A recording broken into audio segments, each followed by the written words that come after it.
In the frozen realm of the Norse cosmos, where the 9 worlds hang suspended between fire and ice, few beings are as feared, beloved, and misunderstood as Loki. To some, he is a god of cunning and transformation, a master of tricks who dances between truth and deceit.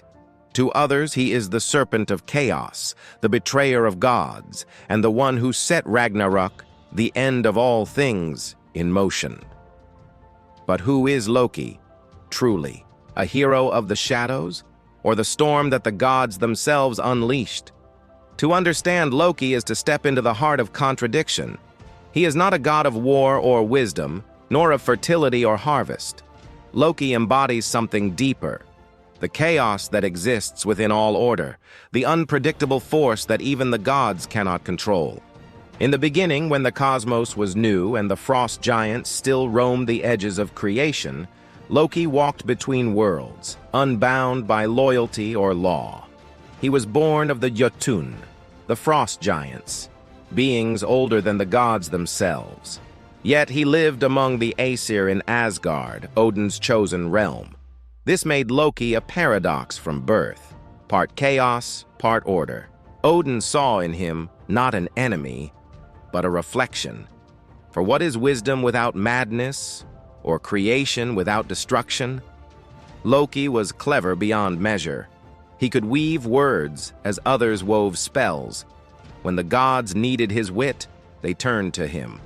It was Loki who helped secure their treasures, from Thor's mighty hammer Mjolnir to Odin's spear Gungnir. It was Loki who outwitted dwarves, giants, and even death itself. His tricks often saved the gods, though his motives were never pure. For every problem he solved, another he created. He was both savior and saboteur, and in that contradiction lay his power. In one of his earliest tales, Loki cut the golden hair of Sif, Thor's wife, simply for mischief. When Thor threatened to break every bone in his body, Loki promised to make amends. He sought the dwarves, the greatest craftsmen of the 9 realms, and persuaded them to forge wonders. From their forges came not only Sif's new hair, made of living gold, but also Odin's spear and Thor's hammer. Yet even then, Loki's hand shaped destiny. When he mocked the dwarves and bet against their skill, it was his interference that led to Mjolnir being forged with a flaw, its handle too short. Because of that flaw, Thor's hammer became a weapon meant to be thrown, not wielded. The gods gained their mightiest tool, but it came through Loki's mischief. Creation born from chaos, the eternal balance of his being. As time passed, Loki's antics grew darker. His tricks turned from playful deceit to acts that carried deep consequence.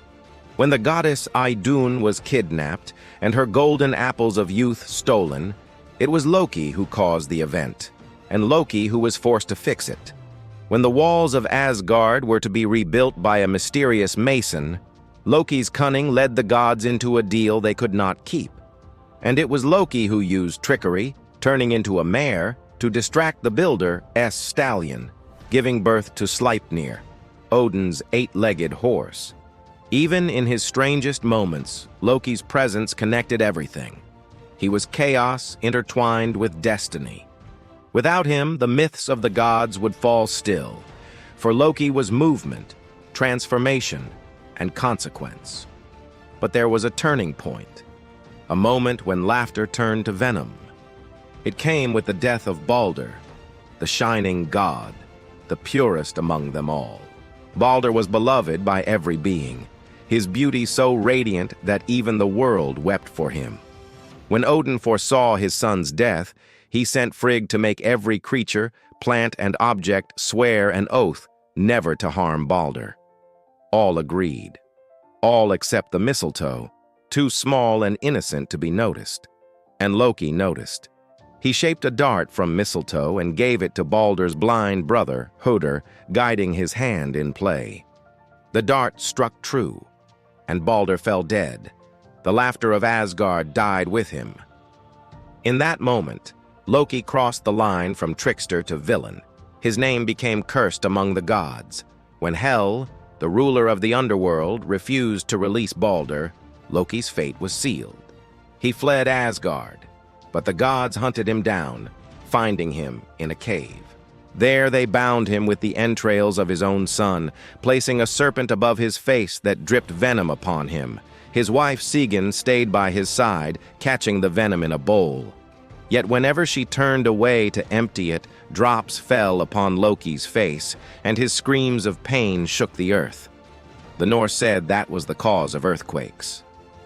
Bound and suffering, Loki waited. For he knew that one day his bonds would break, and the world would burn.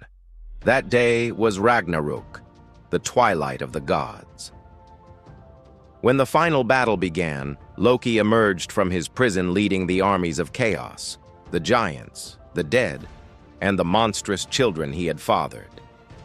His offspring were harbingers of doom, the serpent Jormungandr, the wolf Fenrir, and Hel herself, queen of the underworld. Together, they tore apart the cosmos. Loki faced Heimdall, the watchman of the gods, and their battle ended in mutual death.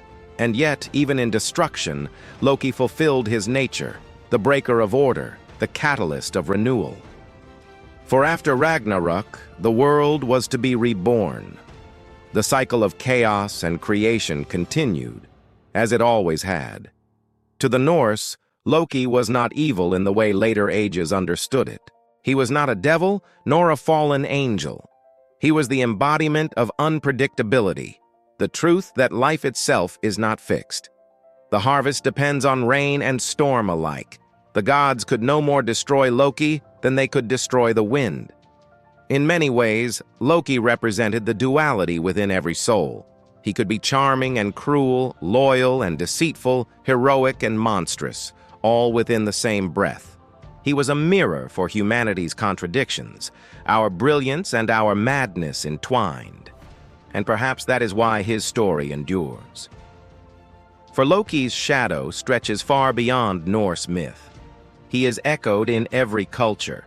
Tales of tricksters and deceivers, from Coyote in Native American legend to Hermes of the Greeks to Anansi the spider of African myth. Each represents the spirit of rebellion against order, the spark that defies the gods and reshapes the world. Loki is not merely a villain, he is evolution itself. When you strip away his myths, Loki is the question the universe asks itself.